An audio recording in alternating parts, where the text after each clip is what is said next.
Doctor Tariq फजल चौधरी साहब, इस वक्त जो हमारे दो सूबों के हालात हैं वो तो सबके सामने हैं।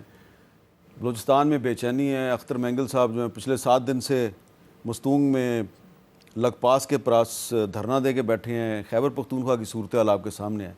तो ये जो अब एक सिंध का मसला शुरू हो गया है, तो शर्जील मेमन साहब तवक्को कर रहे हैं कि जी प्राइम मिनिस्टर साहब इसको जल्द अज जल्द इस मसले को रिजॉल्व करेंगे।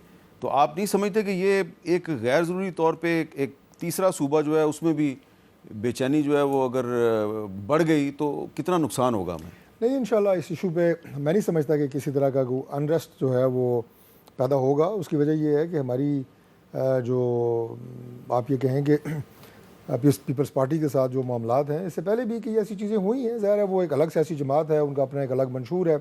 पिछला इलेक्शन भी हम एक दूसरे के ख़िलाफ़ लड़े हैं, आइंदा भी शायद एक दूसरे के ख़िलाफ़ इलेक्शन लड़ें।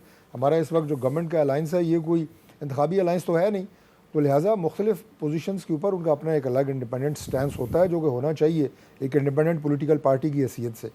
तो इस पर भी हम इंशाल्लाह जैसे पहले बैठ के मामला तय करते रहे हैं, नौबत वहाँ तक नहीं जाएगी कि इसमें कोई अनरेस्ट हो सूबे में या किसी तरह की कोई बेचैनी हो।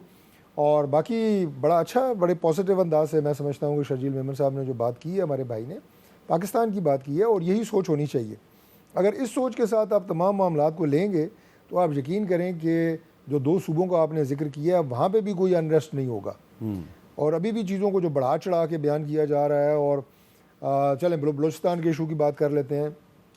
एक दिन का इशू नहीं है बलूचिस्तान का, ये मुख्तलिफ अदवार में ये चीज़ें जो हैं छोटी छोटी छोटी जमा होती रही हैं, जो कि उनके अपने खदशात हैं, गिले शिकवे हैं।